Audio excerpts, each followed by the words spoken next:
नमस्कार दोस्तों, स्वागत है आप सभी का हाइपर स्टडी यूट्यूब चैनल पर। तो आज हम चर्चा करेंगे एक नए टॉपिक जो कि संयुक्त फलन कंपोजिशन फंक्शन है, जो कि हमारे पास कक्षा 12 के अंदर जिसने मैथ सब्जेक्ट ले रखा है उसके लिए उपयोगी है।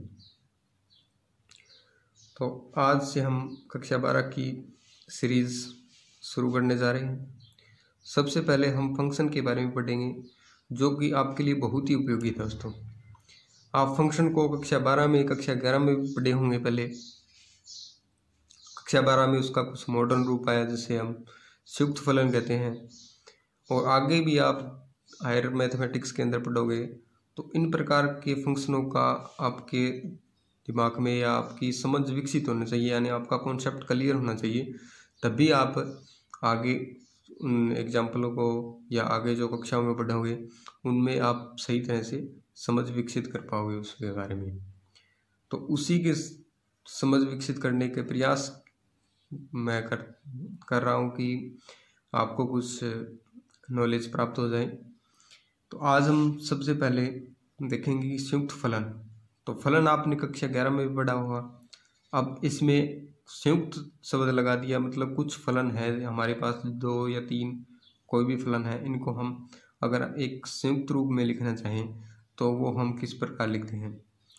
फलन के बारे में आपने कक्षा 11 में पढ़ा है, लेकिन मैं आपको बता देता हूँ कि फलन होता क्या है।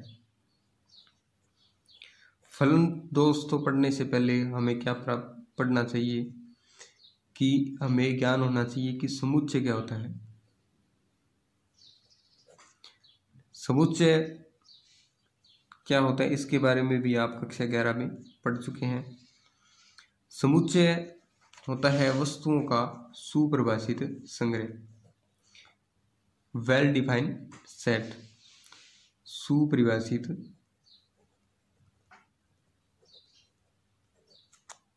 संग्रह है। अब ये बात नहीं पचेगी आपको कि सुपरिभाषित क्या होता है, क्या लफड़ा होता है ये सुपरिभाषित है। तो सुपरिभाषित मैं कुछ एग्जाम्पल से आपको बताता हूँ कि कैसे होता है। कि फर्स्ट एग्जाम्पल मैंने लिखा कि आप बताओ कि 10 जानवरों के नाम बताओ।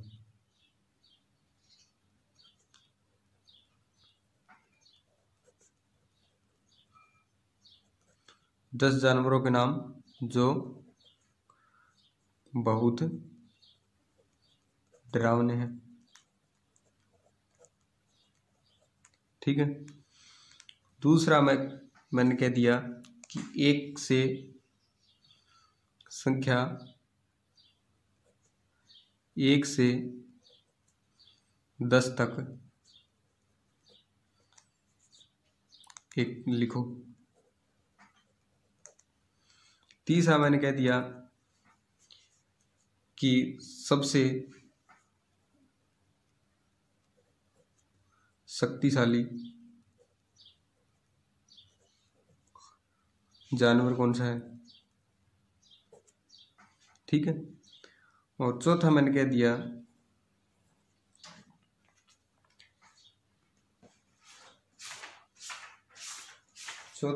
दिया दोस्तों कि त्रिभुज, जैसे मान लिया कि त्रिभुज के भुजाओं के आधार पर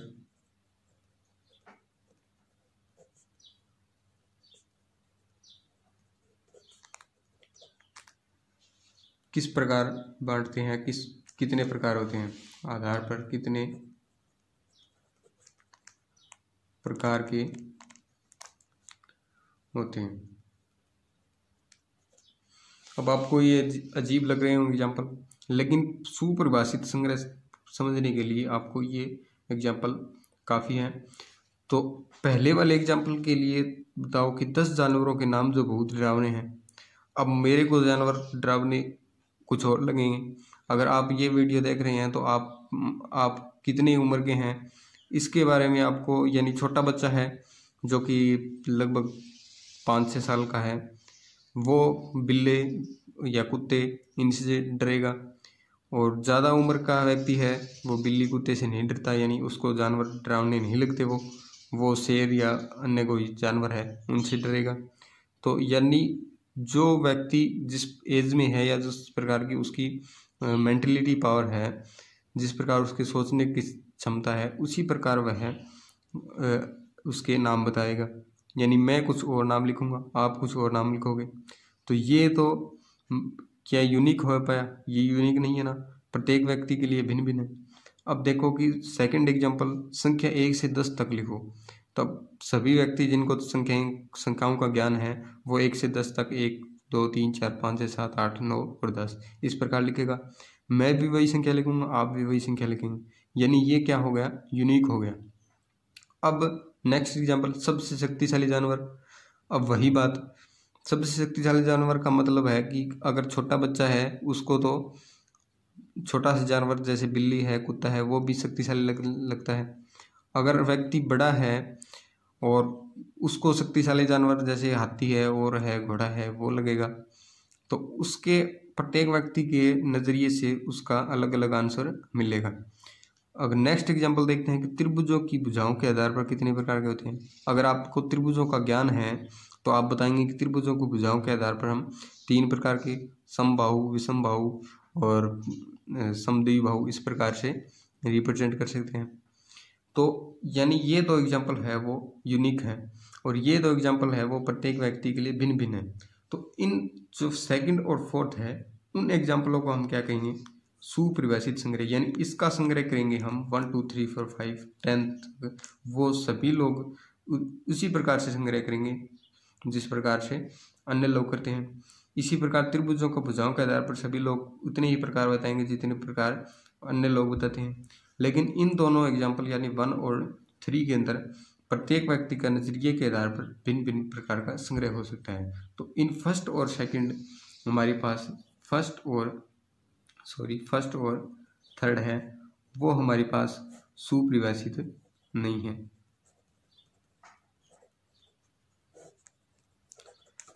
ठीक है, वेल डिफाइंड नहीं है। और हमारे पास 2 और 4 ये हमारे पास क्या आ गया? सुपरिभाषित आ गया।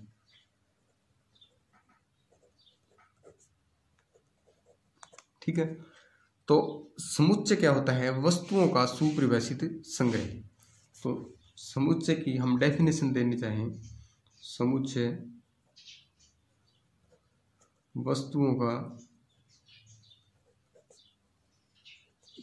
सुपरिभाषित संग्रह। ठीक है दोस्तों, आए समझ में? यानी सेट होना चाहिए, वो सुपरिभाषित होना चाहिए।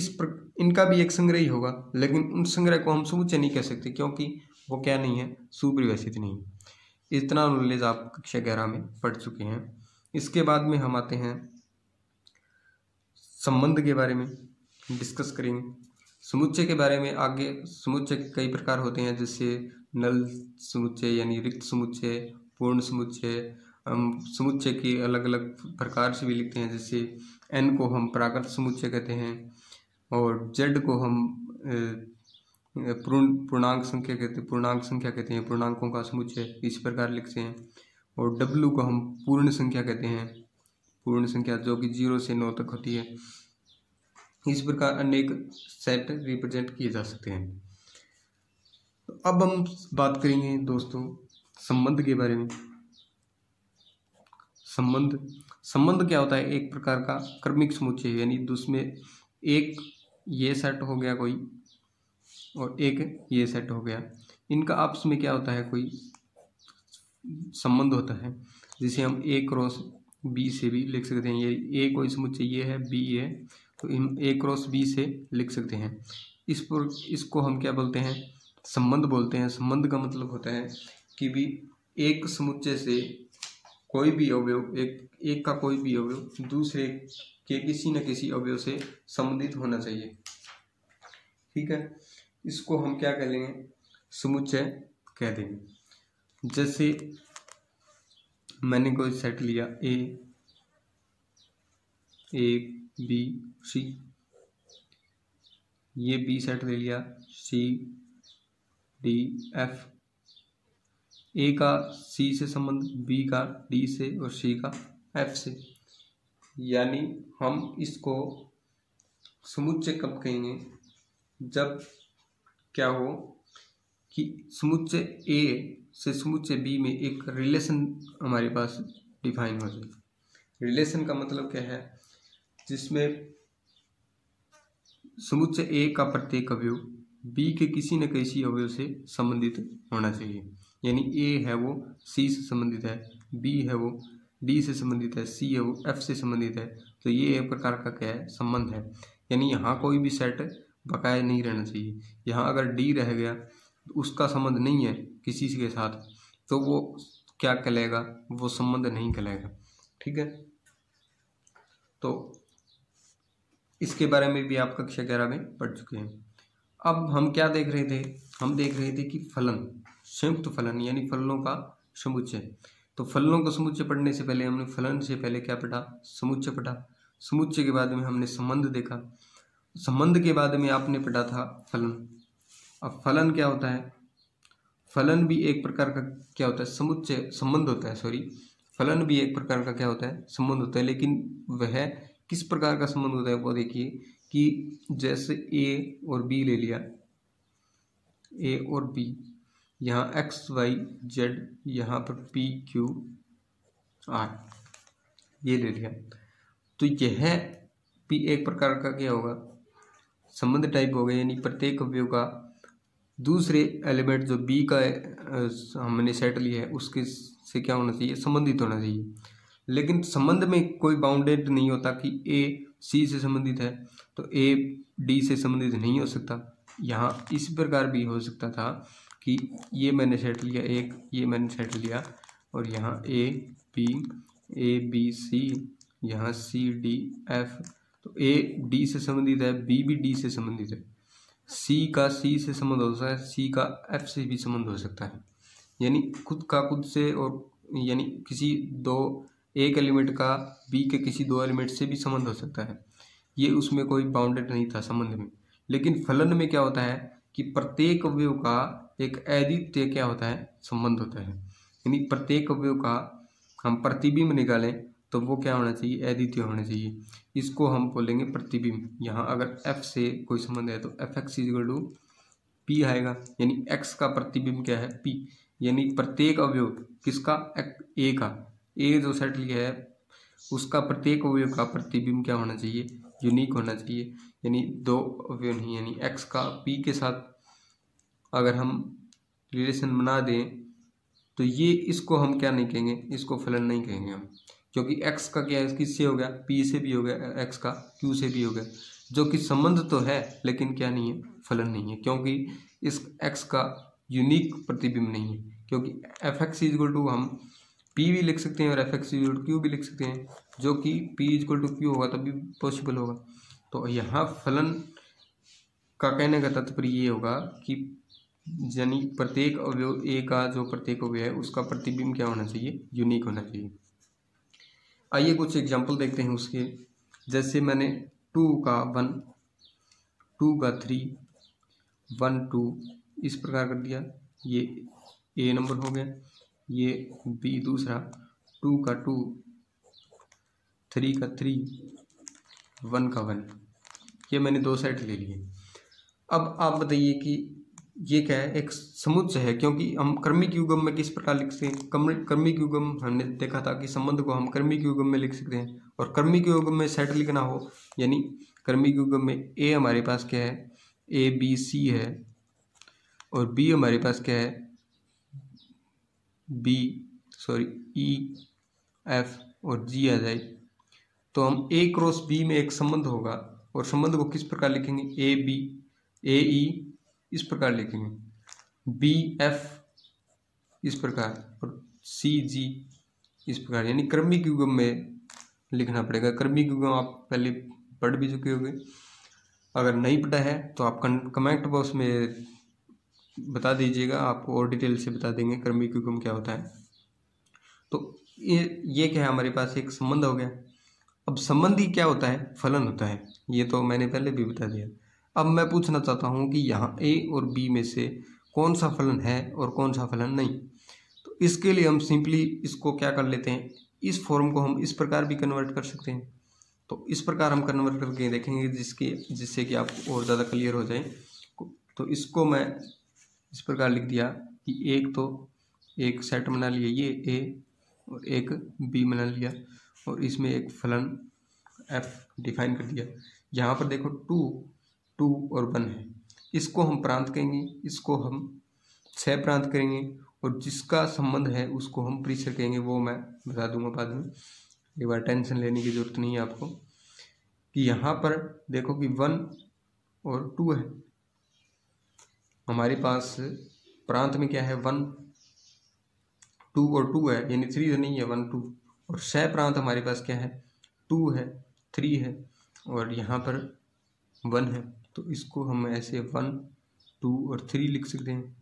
अब इसको एक संबंध बनाओ कि 1 का किससे है 2 के साथ संबंध है, तो 1 का 2 से संबंध दर्शाया, ये हो गया। अब देखो 2 का 3 के साथ संबंध है, 2 का 3 के साथ एक संबंध बना दिया। अब देखो 2 का 1 के साथ संबंध है, तो 2 का 1 के साथ संबंध बना दिया। अब ये बताओ मेरे को कि ये फलन है या नहीं। तो आप कहोगे सर ये तो फलन नहीं है, क्यों नहीं है कि 2 का अद्वितीय प्रतिबिंब नहीं है। अद्वितीय मतलब यहाँ 2 1 से भी बना रहा है और 2 3 से भी बना रहा है, तो ये कौन सी बात होगी, ये संबंध तो है लेकिन क्या नहीं है, फलन नहीं है। तो इसी प्रकार हम दूसरा देखते हैं, हम इसको भी रिप्रेजेंट करेंगे इसी प्रकार ए और बी से। दोस्तों ये परीक्षा में करने के लिए नहीं है, ये मैं सिर्फ आपको समझाने के लिए, आपका कॉन्सेप्ट तैयार करने के लिए बता रहा हूँ कि आप इस प्रकार डायग्राम से इजीली सीख जाएं। अगर आपको वैसे ही पता है ये अगर 1 नंबर में आए कि ये फलन है या नहीं, तो आप डायरेक्टली देख के भी बता सकते हैं कि यहाँ 2 का 3 के साथ संबंध है और 2 का 1 के साथ भी संबंध है, जो कि अद्वितीय नहीं है, तो ये क्या हो गया, फलन नहीं होगा।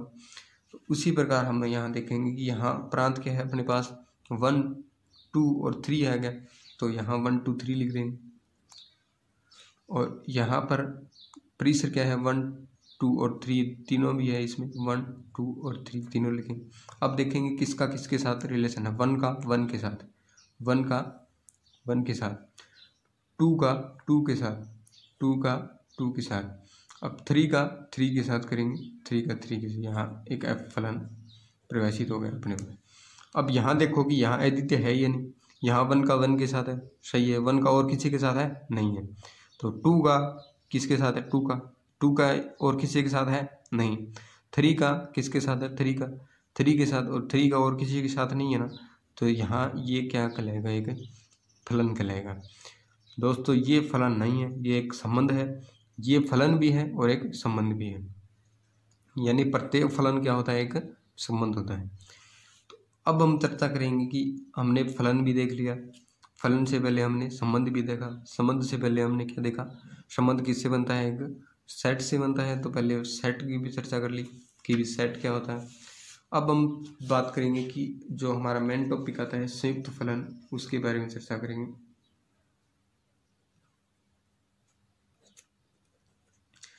जैसे कि f कोई फलन ले लिया, g कोई फलन ले लिया, अगर हम इसका कंबाइन करना चाहिए, यानी f हमारे पास a2 b है, कोई फलन ले लिया, g हमने b2 c कोई फलन ले लिया, तब हम इसको संयुक्त रूप में लिखना चाहिए। तो वो कैसे लिखेंगे, वो यहाँ कक्षा 12 में हम पढ़ेंगे। तो वो हम लिखते हैं f ऑफ g या फिर g ओ f। ओ यहाँ कोई इस प्रकार सिंबल है जिसे हम संयुक्त रूप में लिखना कहते हैं, f ऑफ g या g ऑफ f। उससे वो कहाँ से कहाँ तक होगा, ये देखो ये a से b है और ये b से c है, तो ये क्या हो जाएगा अपने पास अलग रह जाएगा, और f ऑफ g क्या a से c तक हो जाएगा, a से c तक, ठीक है। तो इस प्रकार आगे का संयुक्त फलन के रूप में हम और चर्चा आगे के एग्जाम्पल में करेंगे। और आगे के एग्जाम्पल में हम देखेंगे कि फॉग या गोफ को हम किस प्रकार लिख सकते हैं, और आपके जो पुस्तक में एग्जाम्पल है वो भी मैं आपके बारे में आगे डिस्कस करूँगा। तो अगर आपको वीडियो पसंद आए तो आप ज़्यादा से ज़्यादा लाइक और शेयर करें, और चैनल को अभी तक सब्सक्राइब नहीं किया तो चैनल को सब्सक्राइब कर लें ताकि आपको लेटेस्ट अपडेट प्राप्त होता रहे। धन्यवाद।